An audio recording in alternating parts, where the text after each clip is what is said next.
Assalomu alaykum do'stlar, sog'misizlar, salomatsizlar. Hozir mana stabilizator 3 fazali 60 kvali stabilizatorga keldik. Obxod qilib, profilaktika ishlarini qildik. Unda matlar kuyib ketgan ekan. Hozir tozaladik. Shotkasi yeyilgan. Diagnozimiz mana shu bo'ldi. Mana shuni najrashga qilib, shotkasini almashtirsa, xudo xolasa ishlaydi. Hozir ham ishlayapti. Shotkasini tortib qo'ydik.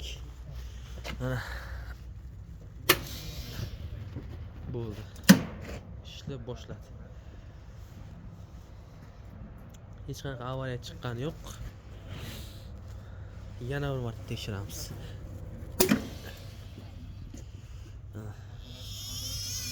Bura qo'yamiz. Bu yoqqa o'raymiz. Buni bu yoqqa o'raymiz. Yana yoqamiz.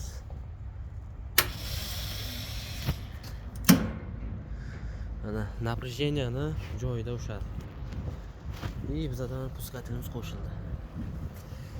Kimlarga shunaqa xizmat kerak bo'ladigan bo'lsa, bizga aloqaga chiqinglar, cho'tka qilib uzatib beramiz.